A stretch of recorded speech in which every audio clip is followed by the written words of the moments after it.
स्वागत है आपका के टीवी स्टोरी चैनल पर। इस चैनल पर आपको नई नई और दिलचस्प कहानियां मिलती है। अगर आप पहली बार इस चैनल पर आए हैं तो चैनल को सब्सक्राइब कर लीजिए और वीडियो अच्छी लगे तो कमेंट और लाइक करना बिल्कुल मत भूलिए। सैकड़ों साल पुरानी बात है जब ललित नाम के एक छोटे से गांव में बिंदा नाम का एक आदमी रहता था। उसे गांव में जो भी छोटा मोटा मेहनत मजदूरी का काम मिलता वह काम करके वह अपना और अपनी पत्नी चंदा का पेट पालता था।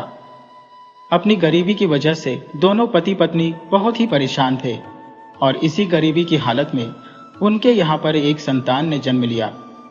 उन्होंने अपने बेटे का नाम चंद्रमोहन रखा। जब चंद्रमोहन थोड़ा बड़ा हुआ तो बिंदा की पत्नी अपने पति से कहने लगी, सुनो जी, पहले तो हम दो थे, तब भी हमारा गुजारा बड़ी मुश्किल से चलता था। भगवान की दया से अब हम 3 हो गए हैं, इसलिए मैंने एक बात सोची है। आज से खेत खलियान में मैं भी मजदूरी करने के लिए जाया करूंगी। अपनी पत्नी की यह बात सुनकर बिंदा कुछ दुखी हो गया। तब उसकी पत्नी उसे समझाते हुए कहने लगी, आप दुखी मत होइए जी, सुख दुख तो जीवन में आते ही रहते हैं और फिर हम दोनों एक ही गाड़ी के 2 पहिए हैं।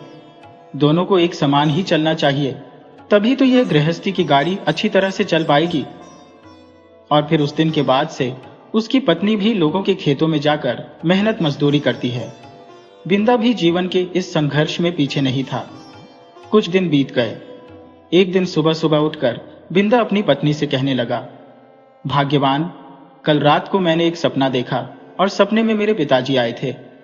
उन्होंने मुझसे कहा कि हमें अपने बेटे चंद्रमोहन को अच्छी शिक्षा दिलवा चाहिए, क्योंकि उसका शिक्षित होना बहुत ही जरूरी है। इसी से हमारे खानदान की गरीबी दूर हो पाएगी। कहीं ऐसा ना हो कि वह भी हमारी तरह अनपढ़ रह जाए और इस गरीबी भरी जिंदगी से कभी बाहर ना निकल पाए। उसकी पत्नी ने कहा, आपकी बात बिल्कुल ठीक है। मैं भी यही चाहती हूँ कि हमारा बेटा किसी अच्छे से गुरुकुल में जाकर शिक्षा ग्रहण करे। आप मेरी मानिए तो प्रीतमपुर में आचार्य शांतानंद जी के गुरुकुल में हम अपने बेटे चंद्रमोहन को शिक्षा ग्रहण करने के लिए छोड़ आते हैं। दाऊ, बिंदा बोला, लेकिन भाग्यवान, एक समस्या है। प्रीतमपुर यहाँ से काफी दूर है। साथ ही साथ गुरुकुल में शिक्षा ग्रहण करने के दौरान भी कई तरह के खर्चे होंगे और इसके लिए हमें धन की आवश्यकता होगी। लेकिन हमारी गरीबी के कारण हमारे पास इतना धन तो है ही नहीं कि हम अपने बेटे को गुरुकुल में ठीक से शिक्षा ग्रहण करवा सके। तब उसकी पत्नी बोली, इसका एक उपाय हो सकता है। क्यों ना आप गांव के महाजन सुखी लाला के पास चले जाओ। ले देकर गांव में एक वही तो महाजन है जो लोगों को पैसे उधार देता है। आप चंद्रमोहन की शिक्षा के लिए उससे कुछ कर्ज ले लीजिए। बंदा ने कुछ हैरान होते हुए कहा, लेकिन भाग्यवान, सुखी लाला तो बहुत ही बेईमान आदमी है। वह हमेशा गरीबों का खून चूसता है। वह पैसे तो उधार देगा, लेकिन ब्याज बहुत ही ज्यादा लगाएगा और अगर समय पर उसके पैसे ना दिए तो वह बहुत ही बेरहम हो जाता है। ऐसे महाजन से कर्जा लेना मतलब अपनी जान को आफत में डालना है। उसकी पत्नी ने कहा, लेकिन हमारे पास कोई और चारा भी तो नहीं है। जो कुछ भी हो, हमें अपने बेटे चंद्रमोहन की शिक्षा की व्यवस्था अवश्य करनी चाहिए।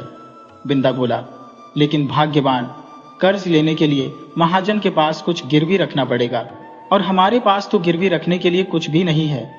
उसकी पत्नी बोली, मैंने उसका उपाय भी सोच लिया है। आप महाजन के पास हमारे घर को गिरवी रख दीजिए। बंदा ने कहा, लेकिन भाग्यवान, हमारे पास ले देकर सर छुपाने के लिए बस एक यही तो आसरा है। भगवान ना करे अगर यह भी हमसे छिन गया तो हमारा क्या होगा। उसकी पत्नी ने दिलासा देते हुए कहा, शुभ शुभ सोचिए जी, भगवान जो भी करेगा अच्छा ही करेगा। इस तरह से अपनी पत्नी के समझाने बुझाने पर बिंदा उसी दिन गांव के महाजन सुखी लाला के घर जा पहुंचा और कहने लगा, राम राम सेठ जी, मुझे आपसे एक बहुत ही जरूरी काम है। मुझे अपने लिए कुछ कर्ज चाहिए था। लाला ने पूछा, किस लिए बिंदा? बिंदा ने जवाब दिया, मैं अपने बेटे को शिक्षित बनाना चाहता हूं और इसके लिए मुझे कुछ रकम की आवश्यकता है। सुखी लाला बोला, बिंदा, मैं तुम्हें कर्ज तो दे दूंगा, पर तुम्हारे पास गिरवी रखने के लिए कुछ भी नहीं है। न तुम्हारे पास कोई खेत है न खलियान। लाला जी, आप तो जानते हैं कि मैं कितना गरीब आदमी हूं। ले देकर मेरे पास बस एक झोपड़ी है। मैं वह झोपड़ी आपके पास गिरवी रख दूंगा। महाजन सोचने लगा, कि यह सौदा तो फायदे का सौदा होगा, क्योंकि यह बिंदा इतना गरीब है कि कभी अपना कर्जा वापस नहीं लौटा पाएगा और फिर इसकी झोपड़ी मेरी हो जाएगी। यह सोचकर लाला ने कहा, ठीक है बिंदा, मैं तुम्हें 100 चांदी के सिक्के उधार दे सकता हूँ। बिंदा इस बात पर राजी हो गया और फिर उन दोनों के बीच में एक लिखित समझौता हो गया। बिंदा ने उस समझौते पर अपना अंगूठा लगा दिया। इसके बाद सुखी लाला ने कहा, बिंदा, मैं तुम्हें पूरे 10 साल की मोहलत देता हूँ। इन 10 सालों के अंदर अंदर अगर तू मेरा कर्जा नहीं उतार पाया तो तेरी झोपड़ी और जमीन दोनों मेरी हो जाएगी। बिंदा ने कहा, मुझे आपकी बात मंजूर है साहब। और फिर लाला ने 100 चांदी के सिक्के बिंदा को उधार दे दिए।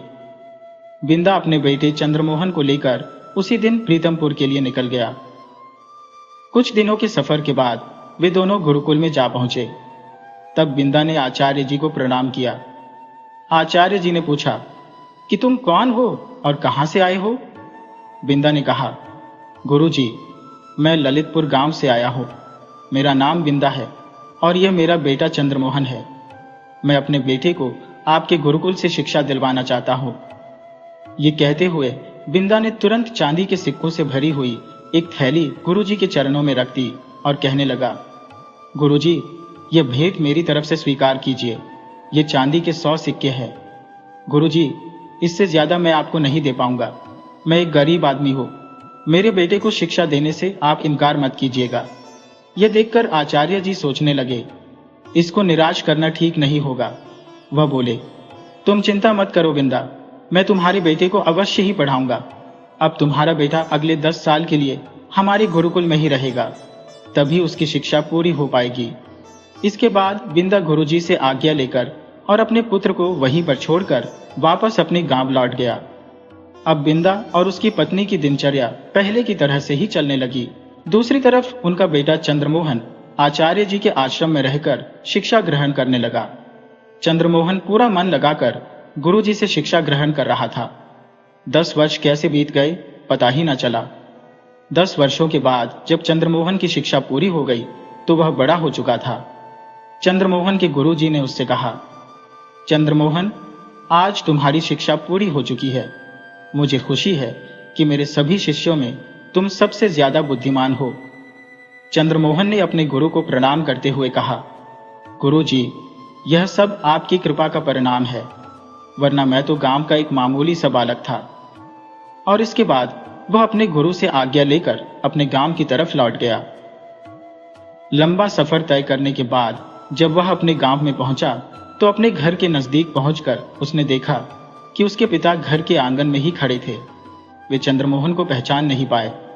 चंद्रमोहन ने आगे बढ़कर अपने पिता के पांव छू लिए तो उसके पिता बोले, अरे नौजवान, कौन हो तुम? पिताजी, मैं हूं आपका चंद्रमोहन। अपने बेटे को देखकर बिंदा बहुत ही खुश हुआ और कहने लगा, अरे बेटा, तुम्हारी शिक्षा पूरी हो गई? हाँ पिताजी, और मैं गुरुजी से आज्ञा लेकर आया हूं।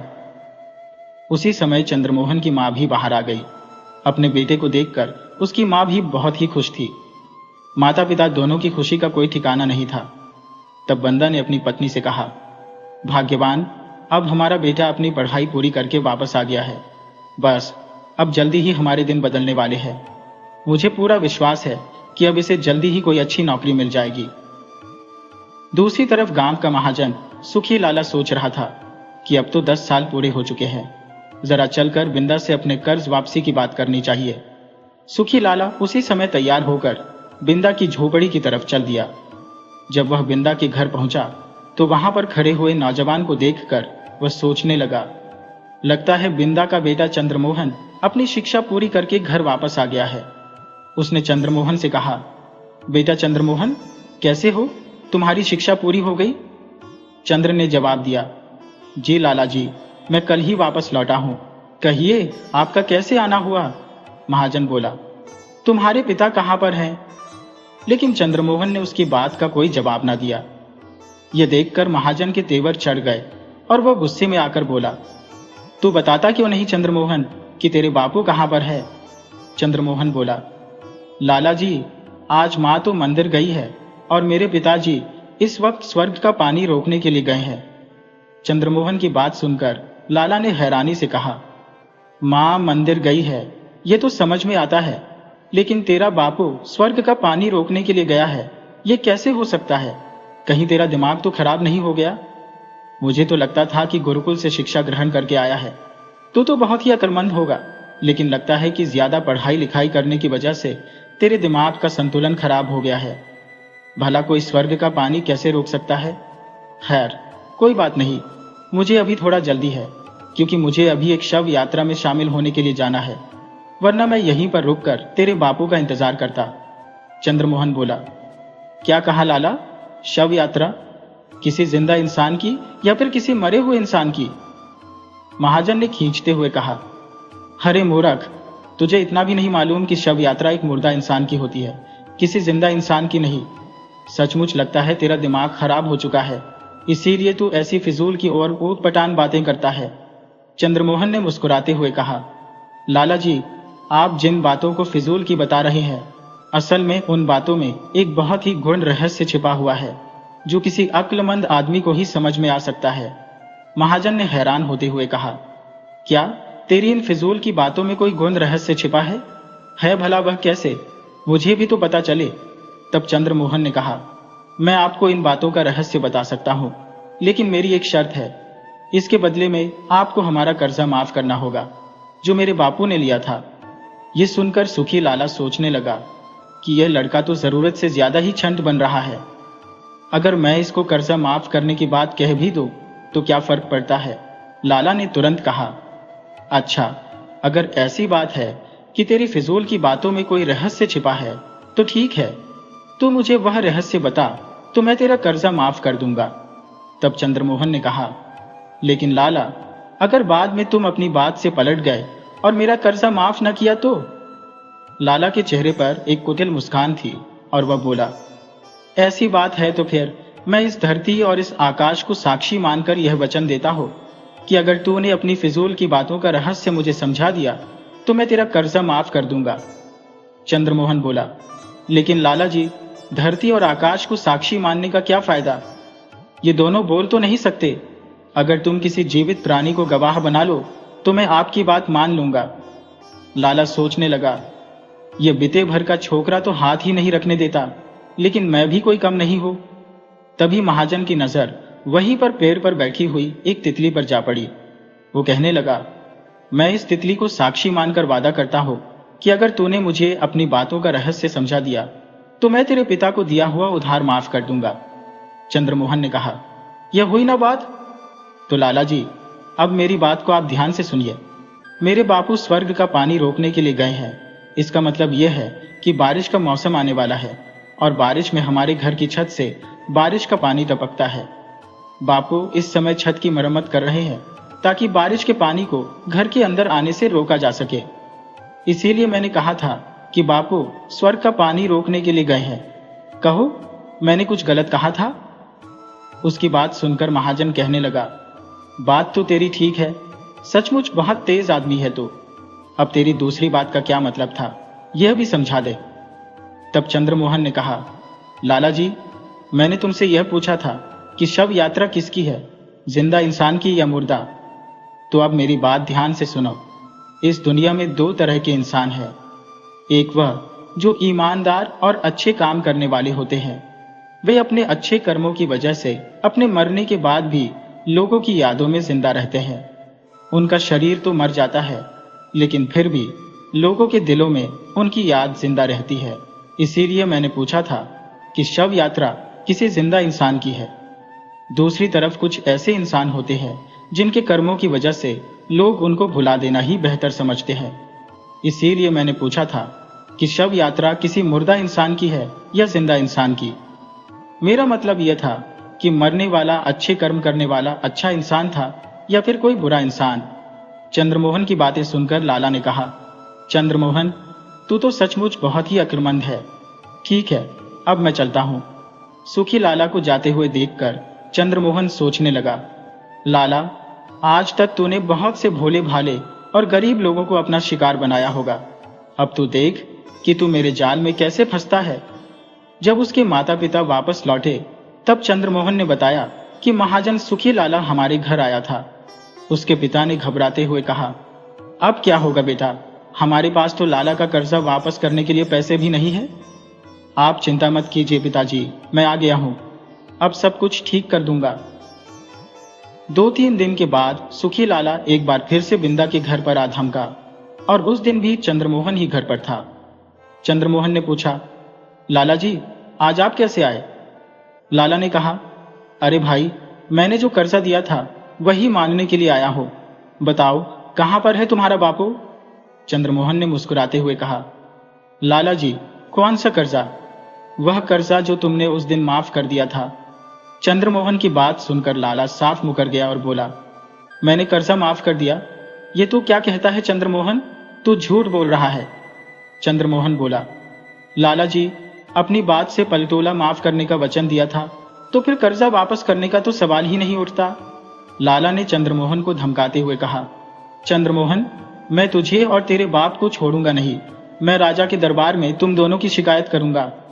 चंद्रमोहन ने हंसते हुए कहा, लाला जी, अपनी यह इच्छा भी पूरी कर लो। उसी दिन सुखी लाला नगर के राजा के दरबार में जा पहुंचा और कहने लगा, दुहाई हो महाराज, मेरा न्याय कीजिए। महाराज, गांव के एक आदमी बिंदा ने 10 साल पहले मुझसे 500 चांदी के सिक्के उधार लिए थे, और आज जब मैं अपना उधार वापस मांगने के लिए गया तो उसका मक्कार बेटा उधार वापस करने से साफ मना करता है। राजा ने उसी समय बिंदा और चंद्रमोहन को अपने दरबार में बुलाया। राजा ने बिंदा से पूछा, बिंदा, यह सब क्या मामला है? तब चंद्रमोहन बोला, क्षमा कीजिएगा महाराज, लेकिन अपने पिता की तरफ से मैं पैरवी करना चाहता हूं। राजा ने पूछा, नौजवान, तुम कौन हो और क्या कहना चाहते हो? महाराज, मैं चंद्रमोहन हूं। यह सच है कि 10 साल पहले मेरे पिता ने सुखी लाला से कर्जा लिया था। राजा ने कहा, तो फिर तुम उसका कर्जा वापस क्यों नहीं लौटा? महाराज, मैं आपको वही बताने जा रहा हूं। आज से 3-4 दिन पहले एकादशी के दिन जब सुखी लाला हमारे घर आए थे तो इन्होंने कर्ज माफ कर देने का वचन मुझे दिया था, तो फिर कर्ज वापस करने का तो सवाल ही नहीं रहता। तभी बीच में सुखी लाला बोल पड़ा, यह झूठ है महाराज, मैं ना तो कभी इसके घर गया और ना ही मैंने कभी इसका कर्जा माफ करने का वचन दिया। राजा ने पूछा, चंद्रमोहन, क्या तुम्हारे पास अपनी बात को साबित करने के लिए कोई सबूत है? इसके बाद चंद्रमोहन ने महाराज को उस दिन की सारी घटना विस्तार से बता दी। राजा बोला, अच्छा, तो फिर क्या एक तितली तुम्हारी गवाह है? चंद्रमोहन ने कहा, हाँ महाराज, सुखी लाला ने एक तितली को गवाह बनाकर उसके सामने हमारा उधार माफ करने का वचन दिया था। राजा बोला, देखो चंद्रमोहन, यह कोई तुम्हारे गांव की पंचायत नहीं है, बल्कि राज दरबार है। यहां पर ऐसी मनगढ़ंत बातें नहीं चलेंगी। चंद्रमोहन बोला, माफ कीजिएगा महाराज, लेकिन मैं कोई मनगढ़ंत बात नहीं कर रहा हूं। राजा ने कहा, तो फिर तुमने कहा कि लाला ने तितली को गवाह बनाकर उधार माफ करने का वचन दिया था। ये सुनते ही सुखी लाला क्रोधित होकर कहने लगा, महाराज, यह लड़का सरासर झूठ बोलता है। जब मैं इसके घर पर गया था तो तितली मेरी नाक पर नहीं बल्कि एक पेड़ पर बैठी थी। ये सुनते ही राजा के चेहरे पर मुस्कान आ गई और वह बोला, सुखी लाला, अभी कुछ देर पहले ही तुमने कहा था कि तुम ना तो बिंदा के घर गए और ना ही इसको कर्जा माफ करने का कोई वचन दिया, लेकिन अभी अभी तुमने कहा कि जब तुम इसके घर गए तो तितली तुम्हारी नाक पर नहीं बल्कि पेड़ पर बैठी हुई थी। इसका मतलब यह हुआ कि पहले तुम झूठ बोल रहे थे, लेकिन अब चंद्रमोहन ने तुम्हारे मुंह से सच्चाई उगलवा ली। सुखी लाला को अपनी गलती का एहसास हुआ और वह सोचने लगा, जिस चंद्रमोहन को मैं मूर्ख समझ रहा था, इसने अपनी बातों में उलझाकर मुझसे सच्चाई उगलवा ली। दूसरी तरफ चंद्रमोहन सोच रहा था, सुखी लाला, आखिरकार तुम मेरे शब्दों के जाल में फंस ही गए। राजा ने कहा, सुखी लाला, तुम्हारी बात से यह सिद्ध होता है कि चंद्रमोहन ने जो भी कहा वह सब कुछ सच है। अब तुम सच सच बता दो कि तुमने चंद्रमोहन को कितना कर्ज दिया था, वरना झूठ बोलने की सजा तुम जानते ही हो। राजा की बात सुनकर महाजन घबरा गया और कहने लगा, महाराज, सच्चाई तो यह है कि मैंने बिंदा को 100 चांदी के सिक्के दिए थे। राजा बोला, लेकिन तुम तो 500 सिक्कों की फरियाद लेकर आए थे। महाराज, वो मुझसे गलती हो गई और मैं 100 की जगह 500 सिक्के बोल गया। राजा बोला, मैं समझ गया लाला, ये सब कुछ तुमने गलती से नहीं बल्कि जानबूझकर किया था। मेरा आदेश है कि तुम्हें अपना वचन निभाते हुए चंद्रमोहन के पिता का कर्जा माफ करना होगा। महाजन बेचारा मरता क्या न करता, बोला, जी हुजूर, आपकी आज्ञा सर आंखों पर। असल में चंद्रमोहन ने जाल ही ऐसा बिछाया था कि महाजन को उसमें फंसना ही था। इसके बाद राजा ने कहा, देखो सुखी लाला, बहुत दिनों से मुझे तुम्हारे खिलाफ काफी शिकायतें मिल रही थी, पर मैं किसी अच्छे मौके की तलाश में था और आज मुझे वह मौका मिल गया है। मैं तुम्हें चेतावनी देता हूं कि तुम अपनी हरकतों से बाज आ जाओ और गरीबों का खून चूसना छोड़ दो, वरना तुम्हारे लिए अच्छा नहीं होगा। सुखी लाला ने कांपते हुए कहा, जी महाराज, आगे से ऐसी गलती नहीं होगी। राजा ने आगे कहा, देखो लाला, मैं ये नहीं कहता कि तुम धंधा करना छोड़ दो। धंधा करो, लेकिन ईमानदारी से करो, सुखी लाला बोला। महाराज, मैं आपको वचन देता हूं कि आज से मैं बेईमानी का कोई काम नहीं करूंगा, बल्कि पूरी ईमानदारी के साथ अपना महाजनी का धंधा करूंगा। और फिर सुखी लाला मुंह लटकाकर वहां से चला गया। राजा ने चंद्रमोहन से कहा, चंद्रमोहन, सचमुच तुम एक बहुत ही बुद्धिमान और समझदार आदमी हो। मुझे अपने दरबार में तुम्हारे जैसे अक्लमंद और शिक्षित आदमी की जरूरत है। इसीलिए मैं चाहता हूं कि तुम हमारे दरबार में नौकरी कर लो।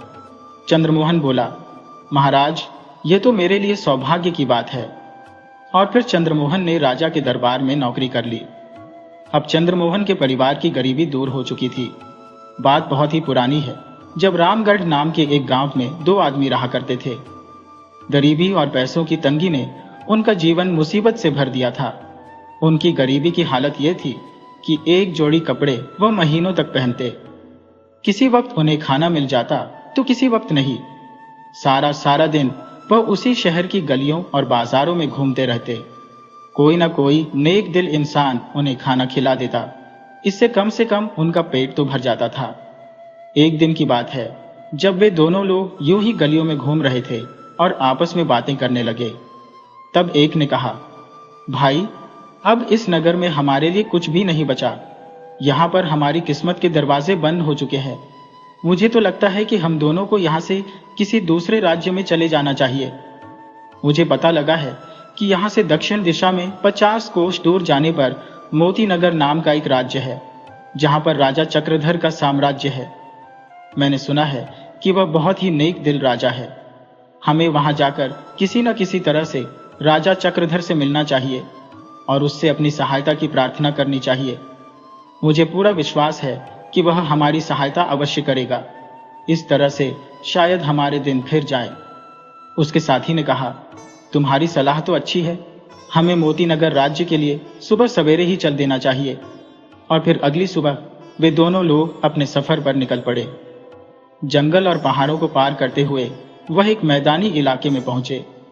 रास्ते में उन्हें एक आदमी और मिल गया। वह भी बहुत ही गरीब था, मगर था बहुत ही नेक दिल और ईश्वर में विश्वास रखने वाला। उसने उन दोनों से पूछा, भाइयों, क्या तुम बताओगे कि तुम दोनों कौन हो और तुम्हारी ऐसी क्या जरूरत है जिसने तुम्हें इतने लंबे सफर के लिए मजबूर कर दिया, और तुम किस राजा के पास अपनी प्रार्थना लेकर जा रहे हो? उन दोनों आदमियों में से एक ने कहा, भाई, मेरा नाम सरजू है और यह मेरा दोस्त है, इसका नाम है केशु। बस तुम यह समझ लो कि हमारी किस्मत का सितारा डूब चुका है। हमने अपने गांव में किस्मत को खूब आजमाया, लेकिन हमने वहां पर सिर्फ अपना समय ही खराब किया। शायद वह गांव अब हमें कुछ नहीं दे सकता। इसीलिए हम दोनों मोती नगर राज्य की तरफ जा रहे हैं। हम दोनों राजा चक्रधर के पास जा रहे हैं। सुना है उनके महल के दरवाजे गरीब और लाचार लोगों के लिए हमेशा खुले रहते हैं और वह कभी किसी को खाली हाथ वापस नहीं भेजता। ये बताने के बाद वह दोनों आदमी उस नेक दिल इंसान से पूछने लगे, भाई, तुम कौन हो और तुम किस मकसद से सफर पर निकले हो? उस आदमी ने जवाब दिया, भाई, मेरा नाम मानिक दास है। किसी जमाने में मैं बहुत ही अमीर आदमी था, लेकिन अब मेरे गांव में मेरी कोई संपत्ति नहीं है। मेरे अच्छे दिन अब खत्म हो चुके हैं और मैं भी अपने अच्छे दिनों की तलाश में निकला हूं। लेकिन मुझे सम्राट चक्रधर से कोई उम्मीद नहीं है। मुझे तो बस उससे उम्मीद है जिसके दरवाजे से सम्राट चक्रधर जैसे अनगिनत राजा अपने खजाने भरते हैं। मुझे तो केवल अपने परमात्मा से उम्मीद है। इसके बाद वह सफर पर चल पड़े। जब वह तीनों मोती नगर राज्य में पहुंचे तो वहां पर पहुंचकर उन्हें एक खंडहर नजर आया। ये खंडहर बहुत ही बड़ा था। शायद किसी जमाने में ये कोई बड़ी हवेली रही होगी, लेकिन इस समय ये खंडहर बन चुका था। उन तीनों ने वह रात इसी खंडहर में बिताने का फैसला किया। तीनों एक साथ खंडहर में बैठ गए और आपस में बातें करने लगे। वे अपनी पिछली जिंदगी के बारे में और अपने अनुभवों के बारे में एक दूसरे से बात कर रहे थे। किस्मत का करना ऐसा हुआ कि सम्राट चक्रधर अपने 2 मंत्रियों के साथ भेष बदलकर उस रात अपने नगर की गलियों में घूम रहा था। चलता चलता वह उस खंडहर के पास पहुंचा। खंडहर के अंदर से जब उसे लोगों के बोलने की आवाज सुनाई दी तो सम्राट चक्रधर खंडहर के अंदर दाखिल हो गया। वह अक्सर अपने नगर में इसी तरह से भेष बदलकर घूमता था ताकि वह अपनी प्रजा की सुख शांति के बारे में जान सके। जब सम्राट खंडहर के अंदर गया तो उसने देखा कि 3 आदमी वहां पर बैठे हुए बातें कर रहे थे। सम्राट ने पूछा कि तुम लोग कौन हो और यहां पर क्या कर रहे हो? सरजू और केशु ने कहा, हम लोग किस्मत के मारे और गरीबी से परेशान आदमी हैं। हमारे हालात ऐसे हैं कि खाना भी बड़ी मुश्किल से मिलता है। बस दर दर की ठोकरें खाते हुए हम यहां तक आ पहुंचे। सम्राट ने पूछा, तुम लोगों की ऐसी क्या इच्छा है जो तुम्हें यहां तक खींच लाई? उन दोनों ने जवाब दिया, भाई तुम हमारी इच्छा क्यों पूछ रहे हो? जब तुम उसे पूरी कर ही नहीं सकते तो फिर तुम्हें बताने का क्या फायदा? सम्राट ने कहा, अरे भाई तुम एक बार बताओ तो सही, हो सकता है कि मैं तुम्हारी कुछ सहायता कर दूं। सरजू कहने लगा, भाई एक समय ऐसा था जब मेरे पास बेहिसाब दौलत और जायदाद थी। मैं बहुत ही बड़ा व्यापारी था। कई नौकर चाकर और मुनीम मेरे पास काम किया करते थे, मगर मेरे दोस्तों और मेरे रिश्तेदारों की धोखेबाजी की वजह से मेरी सारी दौलत जाती रही। अब तो हालात ऐसे हैं कि मुझे मारा मारा फिरना पड़ता है। अगर कहीं से मुझे 10,000 अशर्फिया मिल जाए तो मैं उनसे एक बार फिर से अपना व्यापार शुरू करूंगा और फिर से एक अमीर आदमी बन जाऊंगा। इसके बाद केशु कहने लगा, भाई मैं अपनी क्या बताऊं? मैं तो एक बदकिस्मत इंसान था, लेकिन किस्मत ने मुझे अमीर बना दिया। मैं एक गरीब परिवार में पैदा हुआ था। मेरा बाप एक लकड़हारा था। जब मैं जवान हुआ तो मेरी शादी हो गई। मेरी एक बहुत ही सुंदर पत्नी थी जिससे मैं बहुत ही प्यार करता था, और शादी के बाद जैसे मेरी किस्मत ही बदल गई, या यूं कहो कि मेरी पत्नी की किस्मत की वजह से मेरा काम दिन दुगना और रात चौगुना बढ़ने लगा। मेरा एक आलीशान महल था जिसमें कई नौकर चाकर थे जो मेरी और मेरी पत्नी की सेवा किया करते थे। एक दिन ऐसा हुआ कि मेरी पत्नी की तबीयत अचानक खराब हो गई और उसी दिन उसने दम तोड़ दिया। पत्नी की मौत के बाद मेरी किस्मत ने ऐसा पलटा खाया कि मैं अब इस हाल में पहुंच गया कि अब मेरे पास खाने के भी लाले हैं। मैं राजा चक्रधर के पास इस उम्मीद से जा रहा हूं कि शायद राजा चक्रधर मुझे अपने महल की कोई दासी दे दे और मैं उससे शादी कर लूं। हो सकता है कि शादी के बाद मेरी किस्मत एक बार फिर से जाग जाए और मैं खुशी खुशी अपने गांव वापस लौट जाऊं। अब सभी की नजरें उस तीसरे नेक दिल आदमी पर थी जो अभी तक चुपचाप बैठा हुआ था। राजा चक्रधर ने गर्दन घुमाकर उसकी तरफ देखा। क्यों भाई, क्या तुम्हें किसी चीज की ख्वाहिश नहीं? मानिक दास ने जवाब दिया, भाई मैं अपनी इच्छाएं केवल अपने परमात्मा के सामने ही कहता हूं, क्योंकि उसी के हाथ में सारे खजाने हैं। उसी ने राजाओं को राजपाट दिया है। अगर वह चाहेगा तो मुझे भी सोना चांदी देगा। अगर उसे मंजूर हुआ तो मुझे भी पत्नी देगा। मेरी सारी इच्छाएं मेरे ईश्वर से जुड़ी हुई हैं। सम्राट ने एक बार फिर से उस आदमी से कहा, तुम बताओ तो सही कि तुम्हारी क्या इच्छा है? मानिक दास ने सम्राट की तरफ देखा और कहा, भाई अगर सच में ईश्वर ने तुम पर ऐसी कृपा की है कि तुम किसी की इच्छा को पूरा कर सको, तो बस मैं यही कहना चाहता हूं कि तुम ईश्वर से मेरे लिए प्रार्थना करो कि उसकी कृपा हमेशा मुझ पर बनी रहे और मैं हमेशा उसी के बताए हुए रास्ते पर चलूं। सम्राट उसकी बातें सुनकर कुछ हैरान सा रह गया, मगर फिर कुछ कहे बगैर वह वहां से चला गया। अगले दिन सम्राट चक्रधर अपने सिंहासन पर विराजमान था और उसने अपने मंत्री को आदेश दिया, मंत्री जी, कल रात को हम जिन 3 राहगीरों से उस खंडहर में मिले थे, उन तीनों को हमारे सामने पेश किया जाए। मंत्री उसी समय सैनिकों को साथ लेकर उस खंडहर में जा पहुंचा। वे तीनों अभी भी खंडहर में ही मौजूद थे।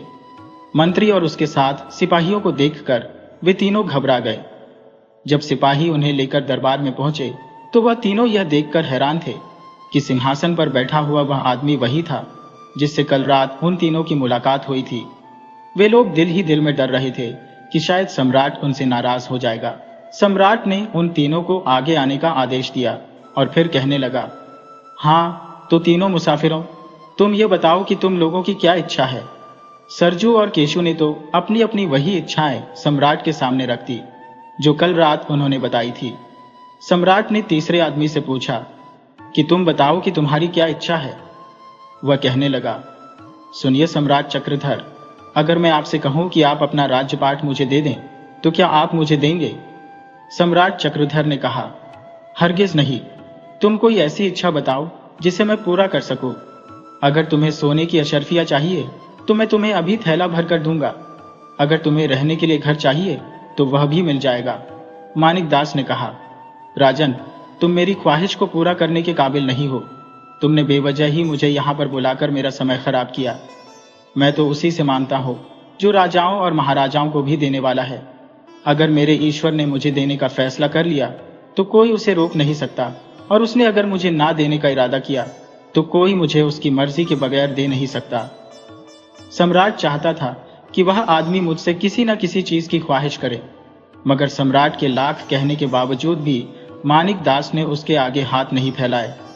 आखिर थक हार कर सम्राट ने आदेश दिया कि जिस आदमी ने अपने लिए पत्नी की इच्छा जाहिर की है उसे महल में मौजूद एक दासी दे दी जाए ताकि वह उससे शादी कर सके, और जिसने अशर्फिया की इच्छा रखी है उसे अशर्फिया से भरे हुए 2 थैले दे दिए जाए। सम्राट के आदेश का तुरंत पालन किया गया। इसके बाद सम्राट ने कहा कि अब तुम लोग अपने अपने गांव वापस लौट जाओ। सम्राट के आदेश पर वे तीनों अपने वापसी के सफर पर निकल पड़े। अब भी वे लोग चलते चलते कुछ ही दूर गए थे, वे आपस में बातें करने लगे। सरजू और केशु दोनों बहुत ही खुश थे कि उनकी इच्छाएं पूरी हो गई। अब वह अपना जीवन आराम से गुजार सकेंगे। परंतु वे दोनों अपने साथ आए हुए उस तीसरे आदमी को बेवकूफ समझ रहे थे और उसका मजाक उड़ा रहे थे। उससे कहने लगे, क्यों भाई, तुम्हारे पास इतना सुनहरी मौका था, तुम सम्राट से जो भी मांगते वह तुम्हें दे देता, लेकिन तुमने ऐसा नहीं किया। सच में हमने अपनी जिंदगी में तुमसे बड़ा बेवकूफ नहीं देखा। लेकिन मानिक दास उन दोनों की बातें सुनकर सिर्फ मुस्कुरा दिया। उसने उनकी बातों का कोई जवाब नहीं दिया। चलते चलते सरजू, जिसने अशर्फिया से भरे हुए 2 थैले उठा रखे थे, थैलियों के वजन के कारण उसे कुछ थकावट सी महसूस होने लगी और अब उसकी हालत यह थी कि उससे चला भी नहीं जा रहा था। उसने अपने साथ चलते हुए नेक दिल मानिक दास से कहा, भाई, मैं सोने की अशर्फिया से भरी हुई थैलियां उठाते उठाते थक चुका हूं। क्या तुम थोड़ी देर के लिए यह अशर्फिया की थैलियां उठा लोगे। मानिक दास ने कहा, क्यों नहीं। यह कहकर उसने अशर्फिया की थैलियां उठा ली। दूसरी तरफ सम्राट ने अपने दरबारी से कहा कि उस तीसरे आदमी मानिक ने मुझसे कुछ न मांगकर मेरा अपमान किया है। उसने मुझे ऐसे ठुकरा दिया जैसे मैं कोई गरीब भिखारी हो, हालांकि मैंने उससे बार बार कहा कि वह अपनी इच्छा मुझे बताए। सम्राट के दरबार में एक दरबारी ऐसा था जो सम्राट का बहुत ही चापलूस था और वह दिल का बहुत ही बेईमान था। वह झट से बोला, महाराज, आपके पास जो भी राज्यपाठ और साम्राज्य है वह इसीलिए है क्योंकि आप उसके काबिल हैं, और आप तो हमेशा दिन दुखियों की सहायता करते हैं। लेकिन अगर कोई आपसे सहायता लेने से मना करता है तो सचमुच यह आपका अपमान है, और इस अपमान की सजा तो सजाए मौत ही हो सकती है। वैसे तो राजा चक्रधर एक नेक दिल राजा था, लेकिन ऐसे चापलूस दरबारियों के कारण वह कई बार उनके बहकावे में आ जाता था। सम्राट अपने चापलूस मंत्री की बातों में आ गया।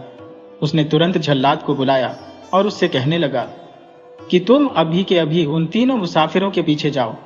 तीनों आदमियों में से जिस जिसके पास लड़की और सोना है उसे तुम छोड़ देना। जो उनमें से खाली हाथ है उसका सिर काट के मेरे पास ले आओ। झल्लाद उसी समय रवाना हो गया।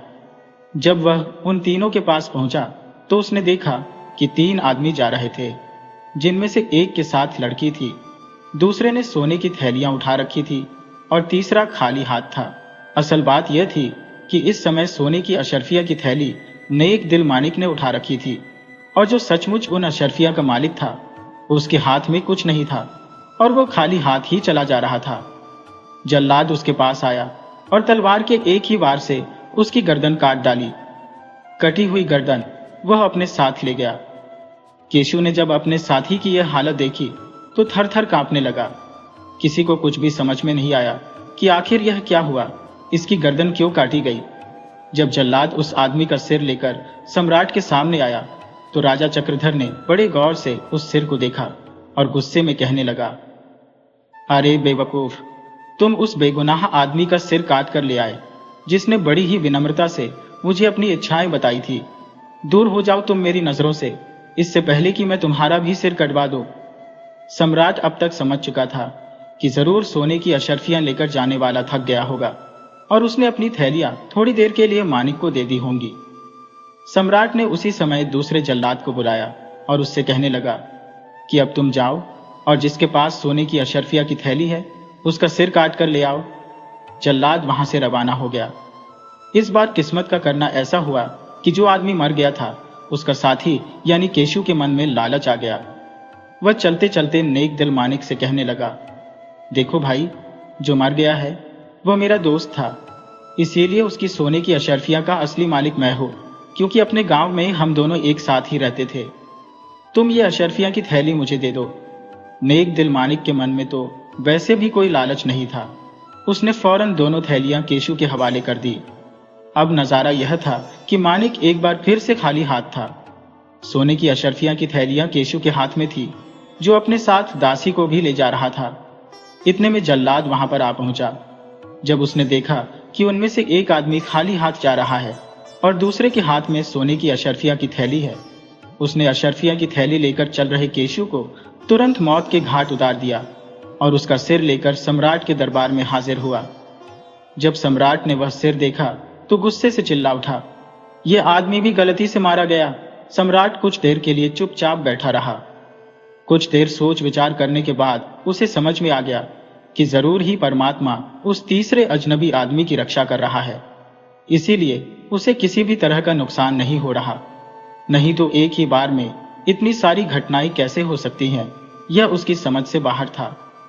अब सम्राट ने अपने एक भरोसेमंद मंत्री को भेजा और उससे कहा कि उस नेक दिल आदमी को पूरे सम्मान के साथ लड़की और सोने की थैलियों सहित दरबार में लेकर आओ। मंत्री तुरंत नेक दिल मानिक को दरबार में ले आया। उसे देखते ही सम्राट अपने सिंहासन से उठा और नेक दिल मानिक से पूछने लगा, बताओ तुम्हारे उन दोनों साथियों का क्या हुआ। नेक दिल मानिक ने जवाब दिया, महाराज की जय हो, आपने सोना मांगने वाले को सोना दिया और दासी मांगने वाले को दासी दी, परंतु बदले में उनकी जान ले ली। यह बात सुनकर सम्राट कांप गया। वह हाथ जोड़कर ईश्वर से माफी मांगने लगा। उसकी आंखों से आंसू बहने लगे। उसने मानिक से कहा, ए नेक दिल इंसान, मुझे यह बताओ कि इस वक्त मैं किस तरह से अपने पाप का प्रायश्चित करूं। मानिक ने कहा कि तुम्हें सबसे पहले ईश्वर से प्रार्थना करनी चाहिए कि वह तुम्हारे पापों को क्षमा करे, और उसके बाद जिन दो बेकसूर आदमियों की तुमने जान ली है उनके परिवार को कुछ आर्थिक सहायता मुआवजे के रूप में भेजो, ताकि कम से कम उनके परिवार के लोग आराम से जिंदगी बिता सके। इससे शायद तुम्हारे पाप कुछ कम हो जाए। साथ ही साथ अपने दरबार में से तुम्हें चापलूस और धोखेबाज मंत्रियों को निकाल देना चाहिए। सम्राट चक्रधर ने ऐसा ही किया। फिर सम्राट ने कहा, ए नेक दिल आदमी, तुम मुझे कम से कम अपनी एक इच्छा तो बता दो जिसे मैं पूरा कर सकूं, क्योंकि ऐसा करने से मुझे बहुत ही खुशी होगी। नेक दिल मानिक ने जब देखा कि सम्राट की आंखों में पश्चाताप के आंसू थे और वह प्रायश्चित की अग्नि में जल रहा था, इसीलिए उसने कहा, मैं एक बुनकर का काम करता था। मेरा काम इतना ज्यादा था कि मुझे दौलत की कोई कमी नहीं थी। अगर आप मुझे बुनकर का काम एक बार फिर से शुरू करवा दें तो बहुत मेहरबानी होगी और मैं जल्द से जल्द आपके पैसे लौटा दूंगा। सम्राट चक्रधर ने उसी समय इस बात का आदेश दे दिया। इसके बाद सम्राट ने कहा कि ए नेक दिल आदमी, मेरी आपसे यह प्रार्थना है कि आप भी मेरे लिए प्रार्थना करें कि ईश्वर मेरे अपराधों को क्षमा करें। साथ ही साथ आप कभी कभार हमारे राजमहल में आते रहिएगा, ताकि मैं आपके साथ रहकर कुछ अच्छा सीख सकूं। इसके बाद उस नेक दिल आदमी ने राजा की प्रार्थना स्वीकार कर ली। वह अपने गांव वापस लौट गया। कुछ ही समय के बाद उसका कारोबार दिन दुगना और रात चौगुना बढ़ने लगा, लेकिन वह अपनी दौलत गरीब और लाचार लोगों में दान कर दिया करता था।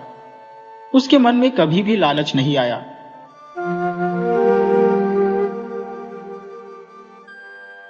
जय श्री कृष्ण। दोस्तों, आपके अपने चैनल केटीवी स्टोरी में आपका स्वागत है। आज हम आपके लिए लाए हैं कामचोर बहू की कहानी।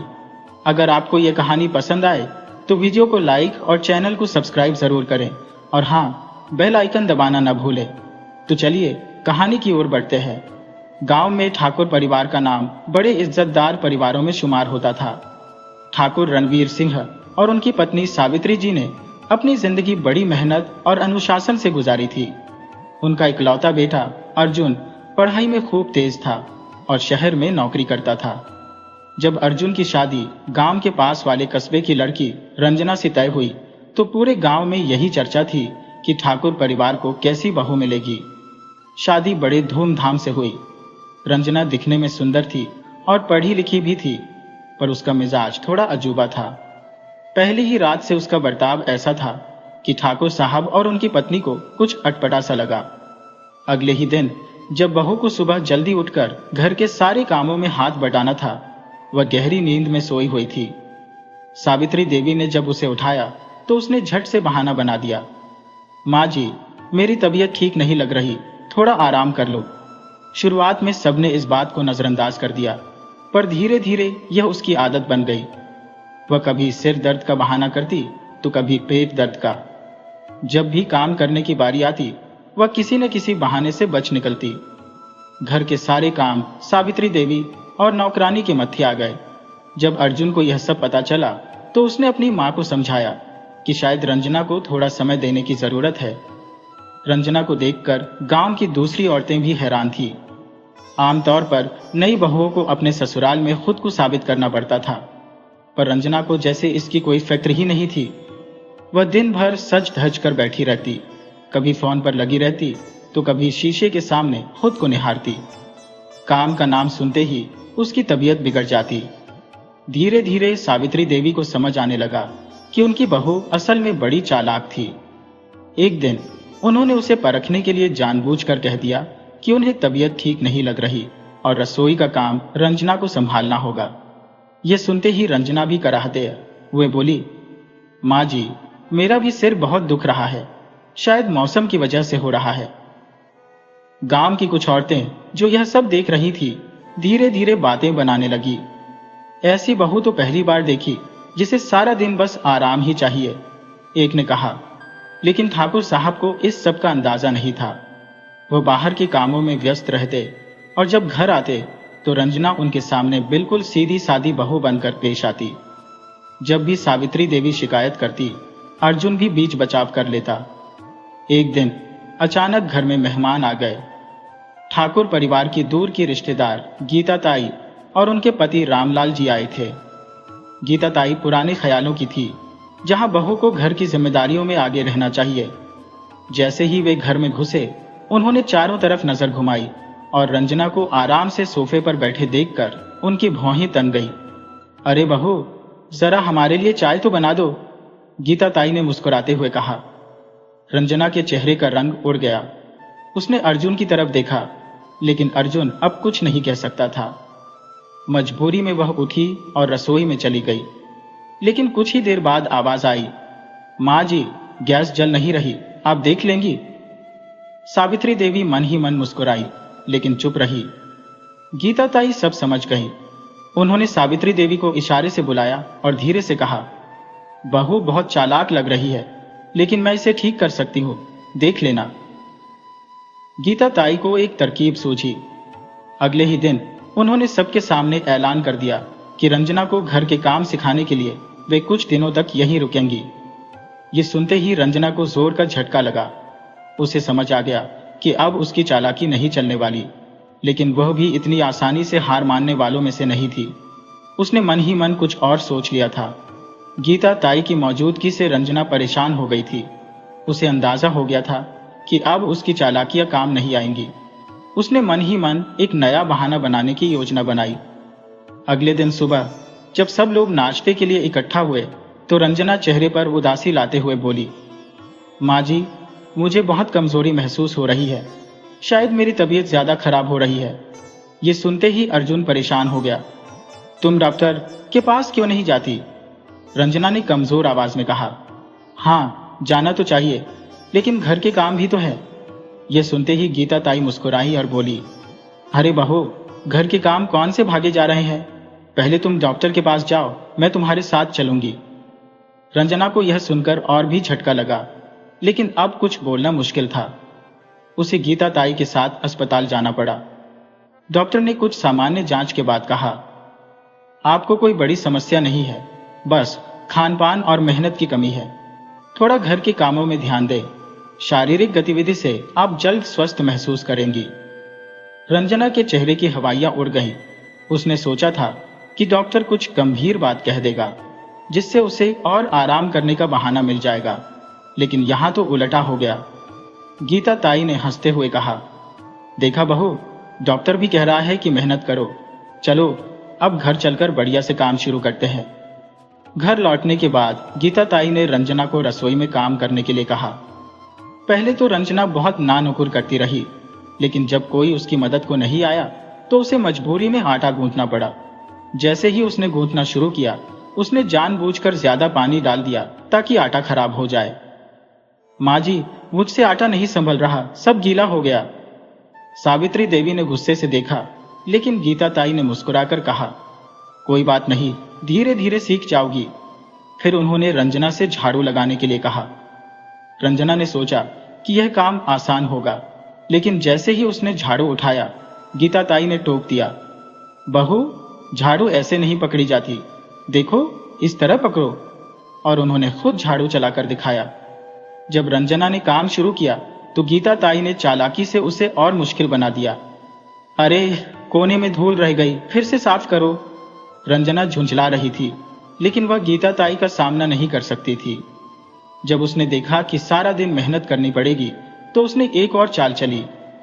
रात में उसने अर्जुन को धीरे से कहा, सुनो, माँ को मुझसे कोई शिकायत तो नहीं, लेकिन गीता ताई तो मुझे बहुत परेशान कर रही है। मुझे हर वक्त काम में लगाए रखती है। मैं बीमार हूं, फिर भी कोई मेरी हालत समझ ही ना ही रहा। अर्जुन को यह सुनकर थोड़ा बुरा लगा, लेकिन वह कुछ कह नहीं पाया।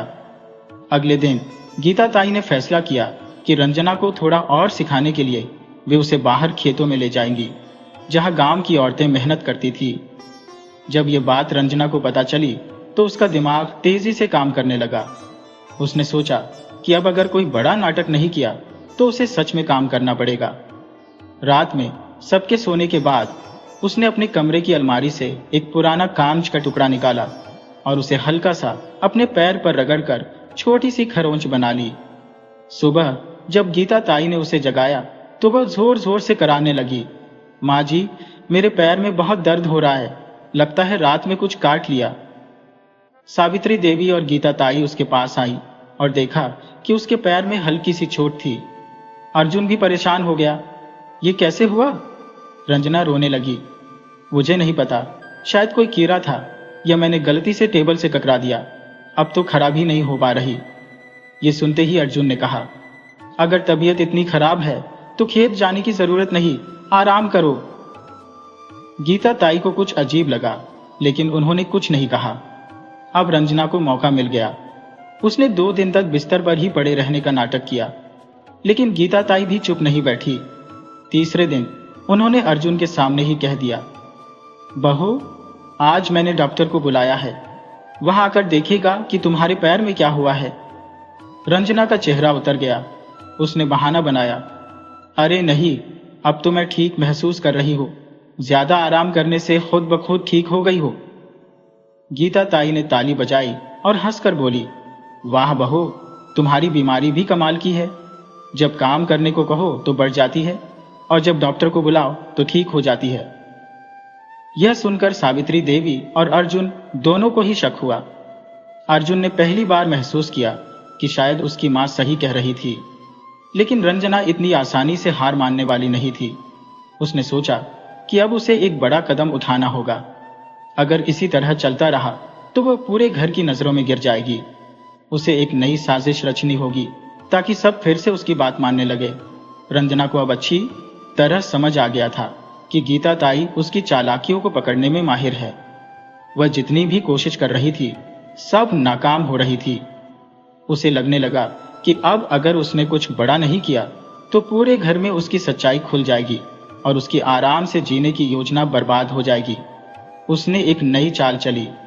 रात को जब अर्जुन कमरे में आया तो रंजना ने चेहरे पर गहरी उदासी का भाव लाते हुए कहा, सुनो, माँ जी मुझसे खुश नहीं है।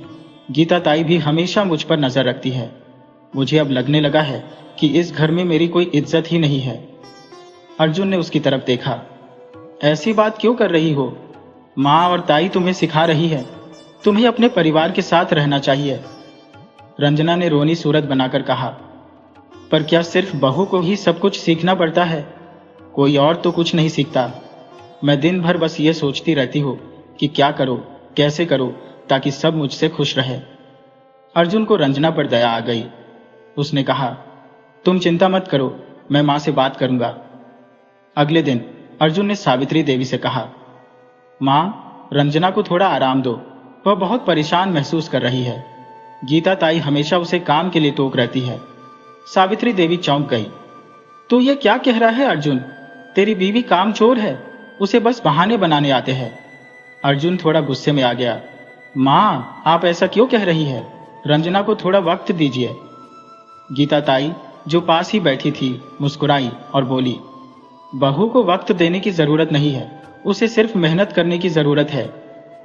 रंजना ने अंदर ही अंदर यह बात सुन ली और समझ गई कि अब उसे अर्जुन को पूरी तरह से अपने पक्ष में करना होगा।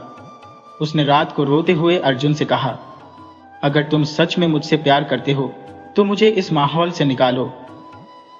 अर्जुन उलझन में पड़ गया। उसे समझ नहीं आ रहा था कि वह अपनी मां की सुने या पत्नी की। रंजना ने अपनी चाल को और आगे बढ़ाने के लिए बीमार बनने का नाटक करना शुरू कर दिया। उसने खाना कम कर दिया और हमेशा कमजोर दिखने की कोशिश करने लगी। कभी वह सिर दर्द की शिकायत करती तो कभी पेट दर्द का बहाना बनाती।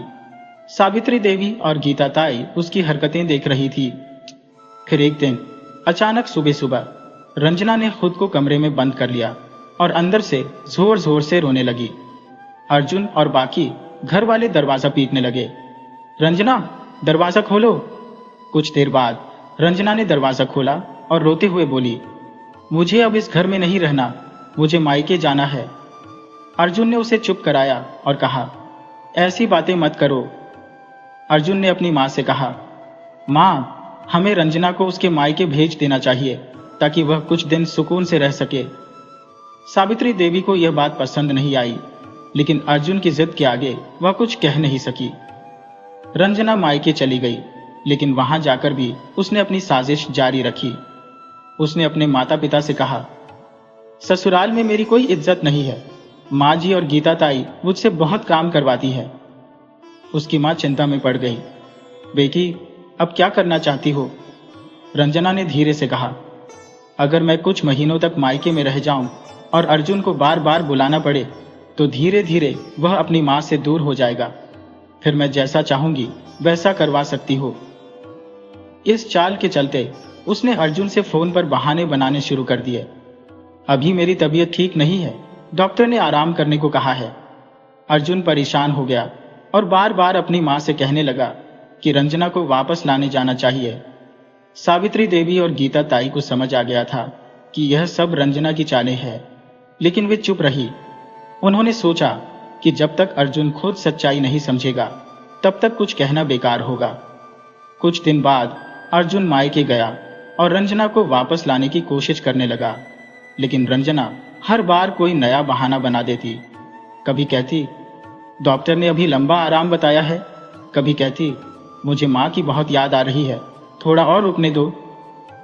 अर्जुन धीरे धीरे अपनी माँ से दूर होने लगा। अब वह गीता ताई और सावित्री देवी की बातों को नजरअंदाज करने लगा। यह देखकर गीता ताई ने फैसला किया कि अब वक्त आ गया है कि अर्जुन को असली सच्चाई से रूबरू करवाया जाए। रंजना को लग रहा था कि उसकी योजना सफल हो रही है, लेकिन वह नहीं जानती थी कि गीता ताई ने पहले ही एक नई चाल चल दी थी। उन्होंने अर्जुन की गैर मौजूदगी में उसकी सारी बहानेबाजी की सच्चाई सबके सामने लाने का फैसला कर लिया था। अब खेल पूरी तरह बदलने वाला था। रंजना को लगने लगा था कि उसकी चालबाजियां काम कर रही है। अर्जुन अब पूरी तरह से उसके बस में था। उसकी मां और गीता ताई की बातों को नजरअंदाज कर रहा था। रंजना ने सोचा कि अब अगर वह कुछ और समय मायके में रही तो अर्जुन खुद ही अपनी मां से अलग होने का फैसला कर लेगा और फिर उसे ससुराल में कोई टोकने वाला नहीं रहेगा। इधर गीता ताई चुपचाप बैठी नहीं थी। उन्होंने सावित्री देवी से कहा, बहन जी, अब समय आ गया है कि अर्जुन को उसकी बीवी की असली सच्चाई दिखाई जाए। जब तक वह खुद अपनी आंखों से नहीं देखेगा उसे हमारी बातों पर यकीन नहीं होगा। सावित्री देवी ने गहरी सांस लेते हुए कहा, पर कैसे? अर्जुन अब हमारी बात सुनना ही नहीं चाहता। गीता ताई मुस्कुराई, अगर कोई आदमी खुद से सच नहीं देखना चाहता तो हमें ऐसा करना होगा कि सच खुद उसके सामने आ जाए। उन्होंने अर्जुन के एक करीबी दोस्त को फोन किया जो उसी शहर में रहता था जहां रंजना का मायका था। गीता ताई ने उससे कहा, तू बस ये बता कर कि रंजना सच में बीमार है या फिर ये सब एक बहाना है। दोस्त ने हामी भर दी और अगले ही दिन वह एक बहाना बनाकर रंजना के घर पहुंचा। रंजना अपने मायके में आराम से बैठी थी, हंस हंस कर बातें कर रही थी। घर के सारे काम उसकी माँ और बहनें कर रही थी। वह खुद को एक रानी की तरह महसूस कर रही थी। जैसे ही अर्जुन के दोस्त ने उसे देखा, वह समझ गया कि यही सब सिर्फ एक नाटक है। उसने चुपचाप कुछ तस्वीरें खींच ली और अर्जुन को भेज दी। अर्जुन ने जब तस्वीरें देखी तो उसके पैरों तले जमीन खिसक गई। रंजना, जो खुद को बीमार बता रही थी, वह घर में मुस्कुराते हुए घूम रही थी, बाजार जा रही थी और आराम से खा पी रही थी। उसे यकीन नहीं हो रहा था कि उसकी बीवी उससे झूठ बोल रही थी। अगले ही दिन अर्जुन बिना बताए रंजना के मायके पहुंच गया।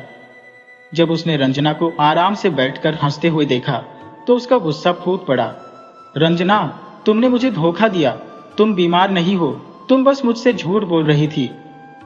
रंजना अचानक चौंक गई, लेकिन फिर जल्दी ही खुद को संभालते हुए रोने लगी। अर्जुन, ओह, सच में बीमार थी, लेकिन अब थोड़ी ठीक हो गई हो। तुम मुझ पर शक क्यों कर रहे हो? अर्जुन ने गुस्से से फोन निकाला और उसके सामने तस्वीरें दिखाई। यह क्या है?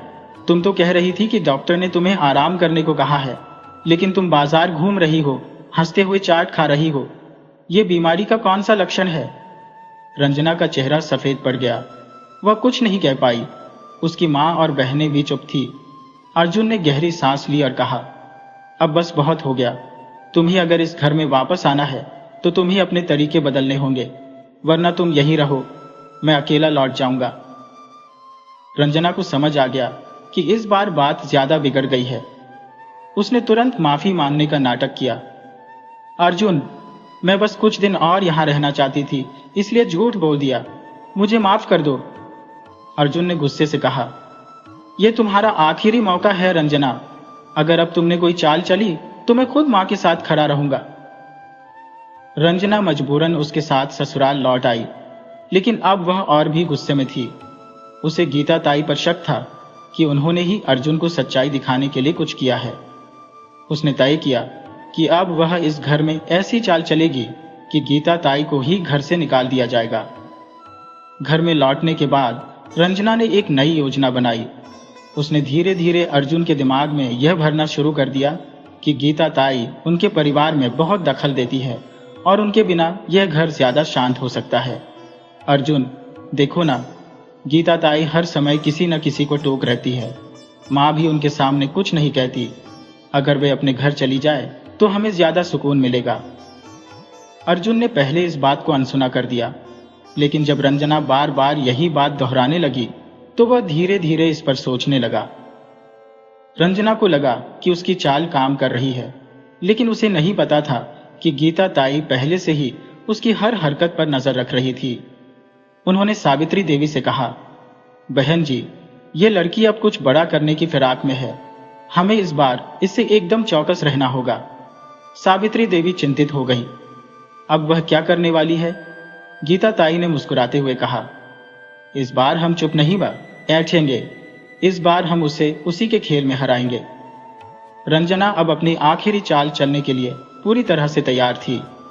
उसने सोचा कि अगर वह गीता ताई को इस घर से बाहर निकालने में सफल हो गई तो उसके रास्ते में कोई नहीं आएगा। अर्जुन पूरी तरह से उसके बस में आ जाएगा और फिर वह इस घर को अपनी मर्जी से चला सकेगी। उसे यकीन था कि उसकी चालबाजियों से अर्जुन धीरे धीरे अपनी मां और गीता ताई से दूर हो चुका है। अब बस एक आखिरी धक्का देने की जरूरत थी। रंजना ने अपने मन में एक साजिश रची। उसने घर में ऐसा माहौल बनाने का फैसला किया कि गीता ताई खुद ही इस घर को छोड़कर चली जाए। उसने धीरे धीरे अर्जुन के दिमाग में यह भरना शुरू कर दिया कि गीता ताई उनके परिवार के लिए अशुभ है। अर्जुन, जब से गीता ताई इस घर में आई है कुछ न कुछ गलत ही हो रहा है। माँ पहले इतनी बीमार नहीं पड़ती थी, घर में हमेशा झगड़े होते रहते हैं और तुम्हारे काम में भी नुकसान ही हो रहा है। अर्जुन को यह बातें समझ नहीं आई, लेकिन जब रंजना ने रोज रोज यही कहना शुरू कर दिया तो उसके मन में संदेह पैदा होने लगा। एक दिन जब अर्जुन ऑफिस से लौटा तो रंजना ने घर में पूजा रखवा दी थी। उसने एक पंडित को बुलाया था जो जानबूझकर गीता ताई के बारे में अपशकुन की बातें कर रहा था।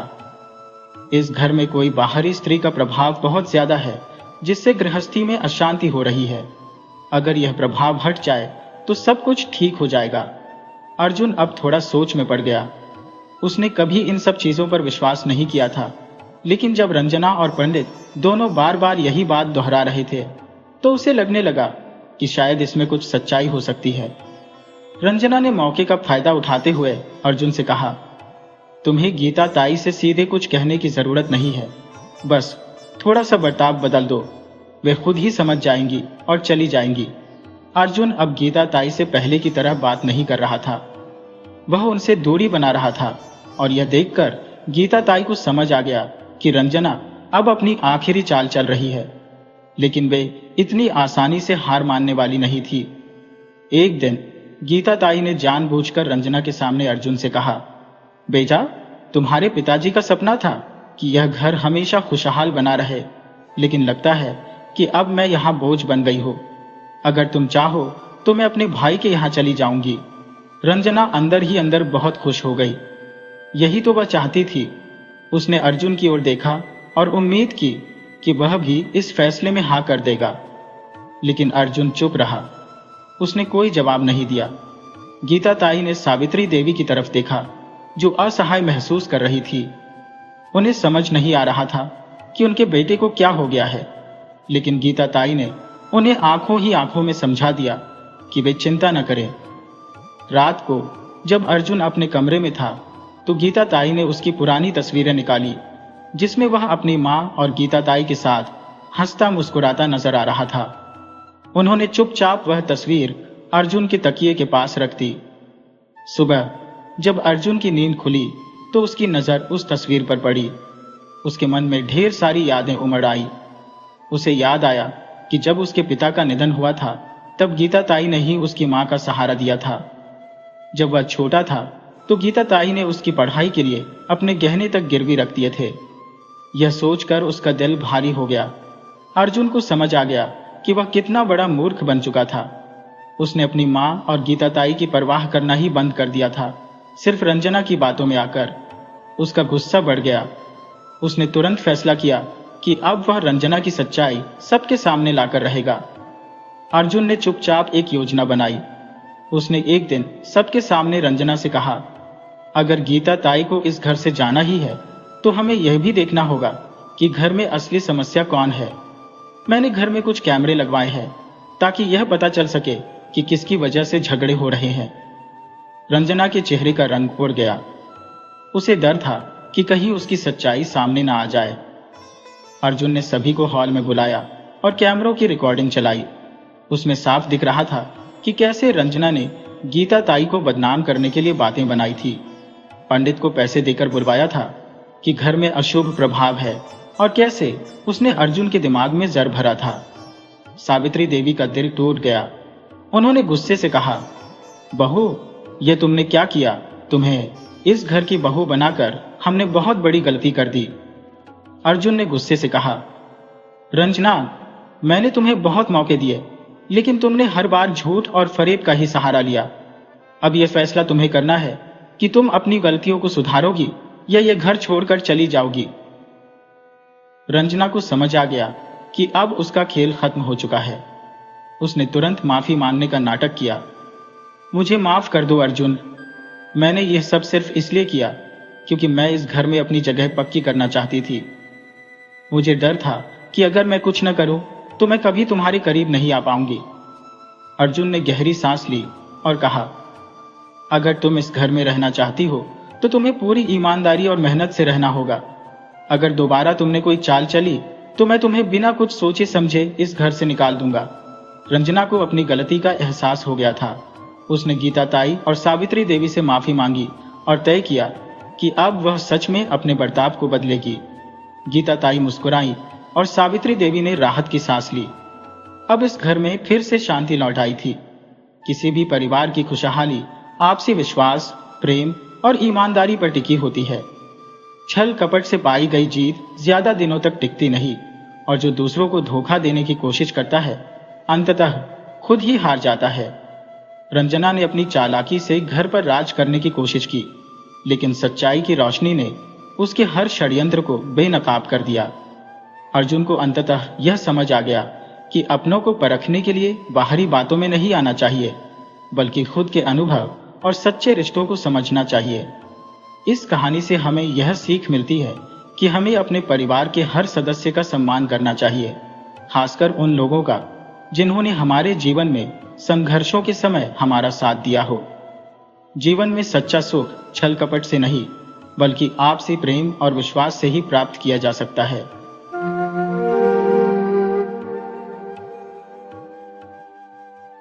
आज की कहानी कमलेश नाम के एक धोबी से शुरू होती है। कमलेश के परिवार में उसका इकलौता बेटा सुंदर था। धोबी की पत्नी की मृत्यु कई साल पहले हो चुकी थी और उसने ही अपने बेटे को पाल पोस कर बड़ा किया था। कमलेश गांव के लोगों के कपड़े धोता था और उसी से उसकी गुजर बसर चलती थी। अब उसका बेटा सुंदर जवान हो चुका था, तो कमलेश चाहता था कि उसका बेटा भी उसी की तरह धोबी का काम सीख ले और कुछ पैसे कमाए।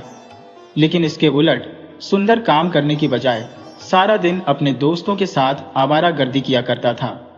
जब भी उसका पिता उसे काम करने की नसीहत देता तो सुंदर यही जवाब देता, बापू, मुझे तुम्हारी तरह धोबी का काम नहीं करना, मैं तो कोई बड़ा व्यापार शुरू करूंगा। धोबी सुंदर की इन बातों से बहुत परेशान हो चुका था, क्योंकि वह जानता था कि यह सब सुंदर के ख्याली पुलाव है। एक दिन धोबी ने अपने बेटे से कहा, बेटा, अगर तुम धोबी का काम नहीं करना चाहते तो मैं सेठ पुरुषोत्तम दास के यहाँ तुम्हारी नौकरी लगवा देता हूँ।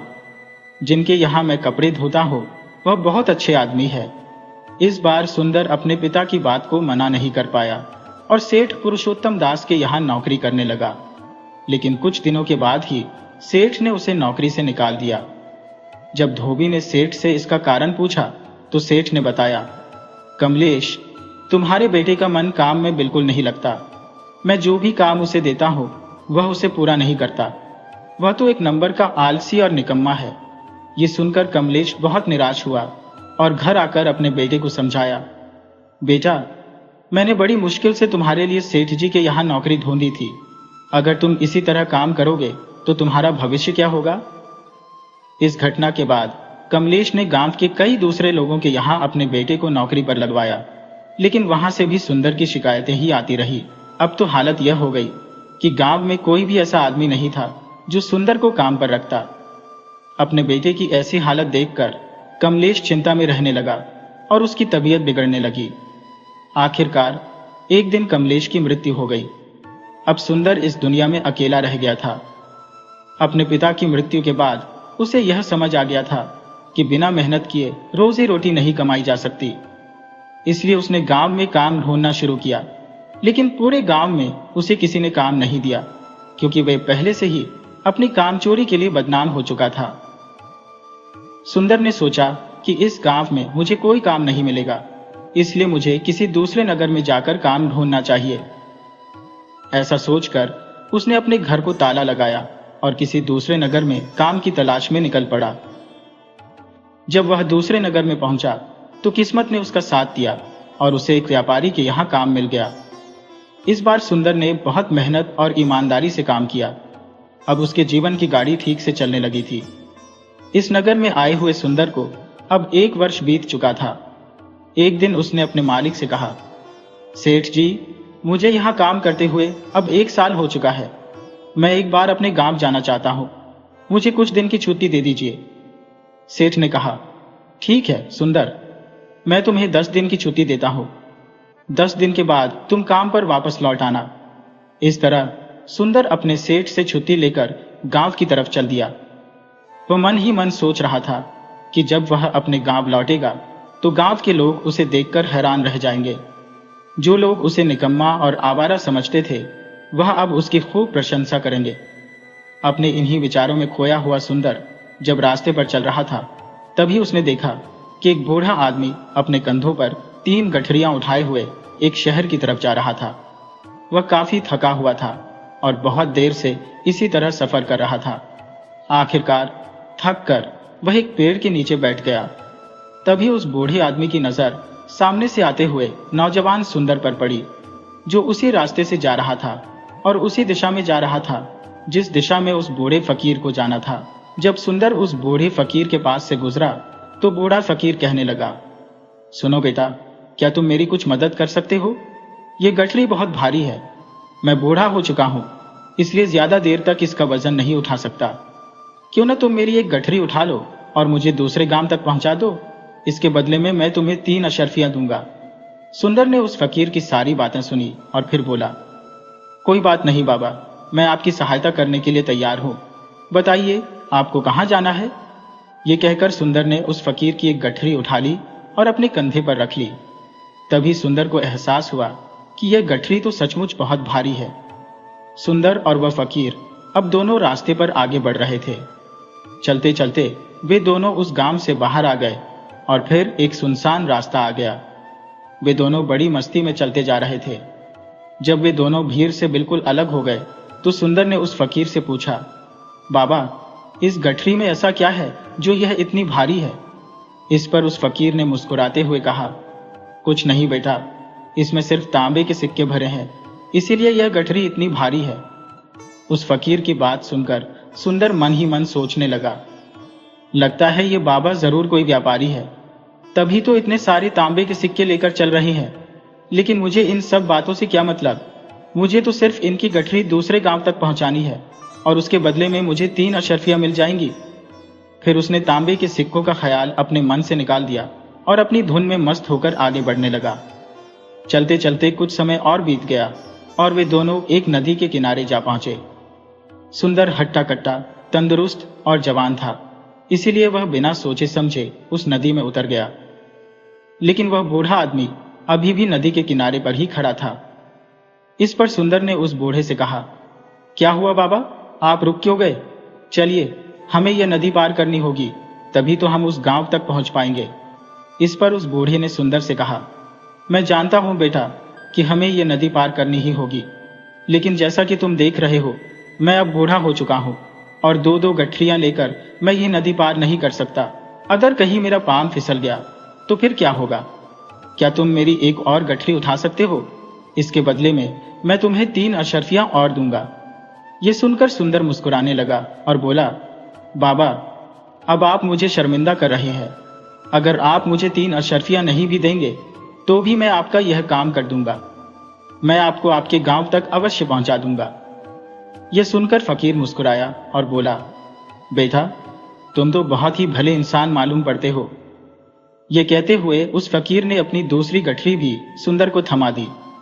सुंदर ने जब वो दूसरी गठरी भी अपने कंधे पर रखी तो उसे यह गठरी भी बहुत भारी लगी, लेकिन सुंदर चुप ही रहा। फिर दोनों ने जैसे तैसे नदी पार कर ली। नदी पार करने के बाद बातों बातों में ही सुंदर ने उस फकीर से कहा, बाबा, आखिर इस दूसरी गठरी में क्या है, क्योंकि यह दूसरी गठरी भी बहुत वजनदार है। फकीर ने जवाब दिया, बेटा, इसमें चांदी के सिक्के हैं, इसलिए यह गठरी भी बहुत भारी है। फकीर की यह बातें सुनकर अब सुंदर का दिमाग तेजी से काम करने लगा। वह सोचने लगा कि एक गठरी में चांदी के सिक्के हैं और दूसरी में तांबे के। लगता है ये फकीर बाबा कहीं दूर से आ रहे हैं और इन्होंने अपनी सारी जमीन जायदाद बेचकर ये सारे सिक्के इकट्ठे किए हैं, तभी तो यह इतना धन लेकर चल रहे हैं। लेकिन सुंदर ने यह बात उस फकीर से नहीं कही। वे दोनों चुपचाप रास्ते पर आगे बढ़ते चले जा रहे थे। कुछ देर तक आगे बढ़ने के बाद एक बार फिर एक सुनसान मार्ग आ गया।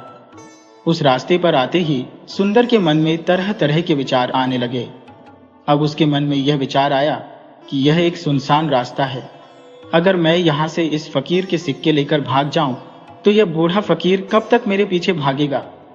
मुझे नहीं लगता कि यह कभी मुझे पकड़ पाएगा, और यहाँ पर इस समय कोई दूसरा आदमी भी नहीं है जो इस बूढ़े की मदद कर सके। वैसे भी इतने सारे सिक्कों से मैं अपना कोई व्यापार शुरू कर सकता हूँ। ये बूढ़ा फकीर भला इतने धन का क्या करेगा। इससे अच्छा तो यह है कि मैं ही इन सारे पैसों को रख लूं। अभी सुंदर के मन में ये सब विचार चल ही रहे थे कि तभी उसके मन में दूसरा विचार आया। अरे, ये सब मैं क्या सोच रहा हूँ। ये बेचारा फकीर न जाने कहां से आ रहा है और न जाने कैसे कैसे करके इसने इतना धन इकट्ठा किया होगा। मुझे इसका फायदा नहीं उठाना चाहिए। नहीं नहीं, मुझे ऐसा नहीं करना चाहिए। उसने कुछ देर के लिए अपने मन के इन विचारों को काबू कर लिया, लेकिन थोड़ी ही देर के बाद उसके इन विचारों ने उसे काबू में कर लिया। सुंदर 2 गठरियां उठाए हुए उन फकीर के पीछे पीछे चल रहा था। कुछ दूर जाने के बाद वहां पर एक पहाड़ी आई। तब वो फकीर बाबा सुंदर से कहने लगे, बेटा, यह पहाड़ी मैं नहीं चढ़ पाऊंगा, क्योंकि मैं अब बूढ़ा हो चुका हूं और मेरे घुटनों में भी दर्द रहता है। अगर तुम मेरी यह तीसरी गठरी भी ले लो तो मैं तुम्हें 3 अशर्फियां और दूंगा, पर याद रखना इन गठरियों को कहीं पर गिराना मत, कहीं ये खुल ना जाए। ये सुनकर सुंदर ने उस फकीर से कहा, क्यों बाबा, आखिर इस गठरी में ऐसा क्या है। फकीर ने एक बार इधर उधर देखा और फिर धीरे से सुंदर को बोला, बेटा, इसमें स्वर्ण मुद्राएं हैं। ये सुनकर तो सुंदर मन ही मन और भी खुश हो गया। उसने चुपचाप वह गठरी उस फकीर से ले ली और देखते ही देखते वे दोनों रास्ते में आगे की ओर बढ़ने लगे। अब वह फकीर बिना किसी वजन के बड़े ही आराम से पहाड़ की चढ़ाई चढ़ रहे थे, लेकिन सुंदर जो उनके पीछे आ रहा था, वजन होने के कारण बहुत धीरे धीरे चल रहा था। इधर जब से सुंदर ने सोने का नाम सुना था, उसका मन तो छलांग मार रहा था। वो मन ही मन सोचने लगा, अगर यह सारा धन मुझे मिल जाए तो मेरा सारा जीवन बड़े ही आराम से कट जाएगा। वैसे भी ये बाबा तो अब बूढ़े हो चुके हैं, भला इन्हें इतने पैसे की क्या आवश्यकता है। इनका जीवन तो वैसे भी अब कट चुका है। मैं एक काम करता हूं, ये सारा धन लेकर मैं यहां से भाग जाता हूं। सुंदर के मन में अनगिनत विचार उठ रहे थे। अब उसका मन उसकी बुद्धि पर पूरी तरह से हावी हो चुका था। अब तो सुंदर अपनी इस गलत बात को सही साबित करने के लिए कई तरह के विचार बना रहा था। वह सोचने लगा, लगता है यह फकीर बाबा कोई चोर है, वरना इसके पास इतनी स्वर्ण मुद्राएं भला कहां से आएंगी। अगर ये कोई व्यापारी होता तो इस तरह से पैदल यात्रा नहीं करता, और अगर इनके पास इतने पैसे थे तो यह कोई ना कोई साधन जरूर कर सकता था। पक्का ये कोई चोर है, और चोरी का माल ही इस तरह से ले जाया जाता है। और अगर मैं इनका पैसा चुरा लूं तो फिर इसमें बुराई ही क्या है, क्योंकि यह भी एक चोर है, और चोर के यहाँ चोरी करना कोई गलत काम नहीं है। यह सोचते हुए सुंदर अब उन फकीर से आगे बढ़ने लगा। देखते ही देखते वह उस बूढ़े फकीर से काफी आगे निकल आया। अब वह सोचने लगा कि जैसे ही इस पहाड़ की ढलान आएगी, मैं इन तीनों गठरियों को लेकर यहां से भाग जाऊंगा। फिर यह सारा धन मेरा हो जाएगा और मेरी गरीबी हमेशा के लिए दूर हो जाएगी। इसी तरह से चलते चलते वे दोनों पहाड़ की चोटी पर पहुंच गए। अब ढलान का रास्ता शुरू होने वाला था। तभी सुंदर उन फकीर से नजर बचाकर वह तीनों गठरियां लेकर आगे की तरफ दौड़ने लगा। अब उसे अपना शरीर बहुत ही हल्का मालूम पड़ रहा था, जैसे उसके शरीर पर कोई वजन ही ना हो। अब सुंदर बहुत तेजी से दौड़ने लगा और देखते ही देखते वह उस बूढ़े की आंखों से ओझल हो गया। बचते बचाते, छिप छिपाते सुंदर अपने गांव में वापस आ चुका था। वह सीधा अपने पुराने घर के अंदर चला गया। अब सुंदर की खुशी का कोई ठिकाना नहीं था। उसने सोचा, क्यों ना जल्दी से मैं इन गठरियों को खोलकर सारा पैसा बाहर निकाल लूं। यह सोचकर जब उसने पहली गठरी खोली तो उसमें से उसे लोहे के जंग लगे हुए सिक्के मिले। यह देखकर तो उसे अपनी आंखों पर विश्वास नहीं हुआ। फिर उसने फटाफट दूसरी गठरी खोली, उसमें भी लोहे के जंग लगे हुए सिक्के ही थे। यह सब देखकर सुंदर हैरान रह गया और सोचने लगा, यह सब क्या हो रहा है। फकीर ने तो मुझसे कुछ और ही कहा था। अब सुंदर ने वह सोने वाली गठरी खोली और उसमें भी लोहे के जंग लगे हुए सिक्के ही थे। यह सब देखकर सुंदर क्रोध से आग बबूला होने लगा। उसने अपना माथा पीट लिया और सोचने लगा, आखिर उस फकीर ने मुझसे झूठ क्यों बोला था? उस बूढ़ी ने ऐसा क्यों कहा था कि एक गठरी में चांदी के सिक्के हैं, दूसरी में सोने के और एक में तांबे के? वह यह सब कुछ सोच ही रहा था कि तभी उसकी नजर गठरी में रखे हुए एक पत्र पर पड़ी। सुंदर ने तेजी से वह पत्र उठाया और उसे खोलकर पढ़ने लगा। उसमें लिखा था, यह पूरा नाटक एक ईमानदार आदमी की खोज करने के लिए रचा गया है और मैं, वह बूढ़ा आदमी, असल में इस राज्य का राजा हूं जिसके कोई संतान नहीं है। मैंने ही यह सारा नाटक रचा है ताकि मैं अपने राज्य में कम से कम एक ऐसे ईमानदार आदमी की खोज कर सकूं जो मेरे बाद इस राज्य का राजा बन सके और इस राज्य का भार संभाल सके। और इस राज्य का भार वही व्यक्ति संभाल सकता है जो पूरी तरह से ईमानदार हो और जिसके मन में किसी तरह का भी लालच ना हो। इतना पढ़ते ही सुंदर जोर जोर से चिल्लाने लगा। वह सिर पकड़कर बैठ गया। वह यह जानता था कि अगर वह अपने मन के विचारों को काबू में कर लेता तो उसका जीवन संवर सकता था, लेकिन वह तो अपने मन के विचारों को काबू में नहीं कर पाया, जिसकी वजह से उसके हाथ से एक सुनहरा मौका चला गया। दोस्तों, यह बात सच है कि मन ही सब कुछ है। आप जैसा सोचते हैं वही बन जाते हैं। इसलिए आपका सबसे बड़ा दुश्मन भी आपको इतना नुकसान नहीं पहुंचा सकता जितना नुकसान आपके मन के बेकाबू विचार आपको पहुंचाते हैं। क्योंकि हमारे भीतर जो विचार चल रहे हैं वही हमारे शब्द बनते हैं और फिर जो हमारे शब्द होते हैं उसी तरह के हम कर्म करते हैं और जिस कर्म को हम बार बार करते हैं वही हमारी आदत बन जाते हैं। इसलिए सबसे जरूरी यह है कि हम अपने मन के विचारों को काबू में रखें। तो आज की यह कहानी आपको कैसी लगी? कमेंट बॉक्स में जरूर बताइएगा।